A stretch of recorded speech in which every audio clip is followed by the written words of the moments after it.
नमस्कार और हमारे चैनल में आपका स्वागत है और इस वीडियो में हम नवीनतम संयुक्त अरब अमीरात यात्रा अपडेट के बारे में चर्चा करेंगे।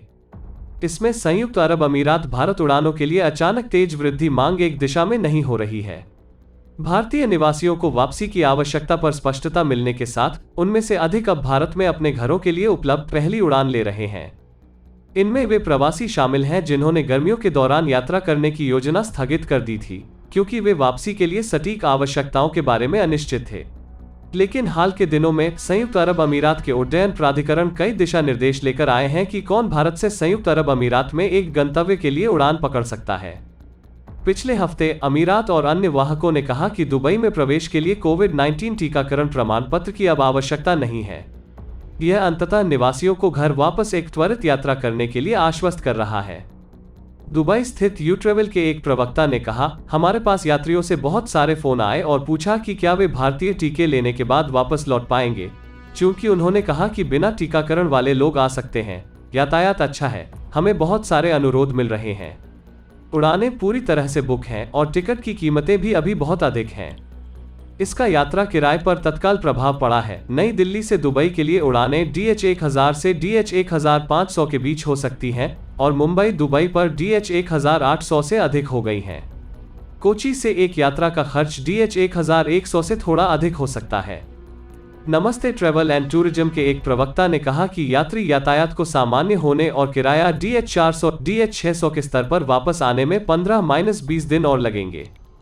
यूएई ने 3 अगस्त को घोषणा की थी कि वो वर्तमान में भारत, पाकिस्तान, श्रीलंका, नेपाल, नाइजीरिया और युगांडा में निवासी वीजा धारकों को 5 अगस्त से लौटने की अनुमति देगा।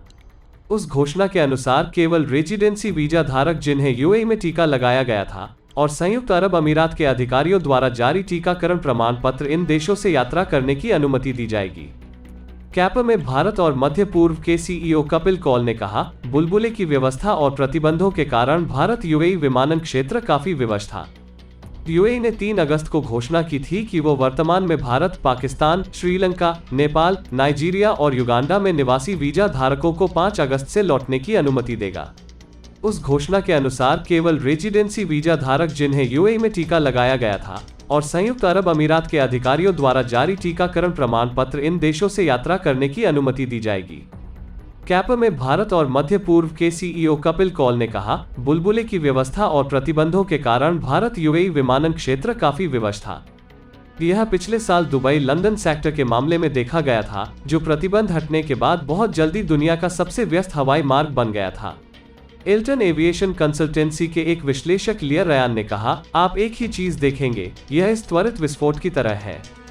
रयान ने कहा कि यातायात के प्रवाह को क्षेत्र में भारतीय डायस्पोरा द्वारा संचालित किया जा सकता है, जो अपने दोस्तों या परिवार से मिलने जा रहे हैं या छुट्टी पर जा रहे हैं। यह मांग में कमी है और लोग वापस उछालना चाहते हैं। जहां भारतीय एयरलाइंस यात्री संख्या बढ़ाने के लिए ज्यादातर घरेलू यात्रा पर निर्भर थीं, वहीं यूएई की एयरलाइंस सभी अंतर्राष्ट्रीय प्रतिबंधों से बुरी तरह प्रभावित हुई। रयान ने कहा, भारतीय एयरलाइंस का फोकस डोमेस्टिक पर है क्योंकि बाजार काफी बड़ा है।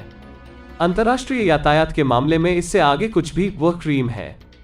एमिरेट्स एनबीडी रिसर्च में मार्केट इकोनॉमिक्स के senior director Edward Bells UAE और भारत के बीच दो तरफा आवाजाही को लेकर सतर्क रूप से आशावादी हैं। यह घरेलू अर्थव्यवस्था के लिए एक स्वागत योग्य बढ़ावा है, उन्होंने कहा। हालांकि जो हमने अभी तक नहीं देखा है वो भारत से पर्यटन प्रवाह की पूर्ण वापसी की घोषणा है, जो संयुक्त अरब अमीरात और दुबई अर्थव्यवस्था के लिए विशेष रूप से एक्सपो के लिए एक बड़ा समर्थन प्रदान करेगा। यात्रा प्रतिबंध लगाने से पहले वर्ष की शुरुआत में भारत दुबई के लिए पर्यटकों का सबसे बड़ा स्रोत था। इसलिए भारत और संयुक्त अरब अमीरात के बीच सीमाओं को पूरी तरह से फिर से खोलने से स्थानीय आतिथ्य क्षेत्र को निश्चित रूप से मदद मिलेगी। हालांकि जब तक भारत में टीकाकरण की दरें नहीं बढ़ेंगी, हम प्रतिबंध मुक्त यात्रा पर पूर्ण वापसी की उम्मीद नहीं करेंगे।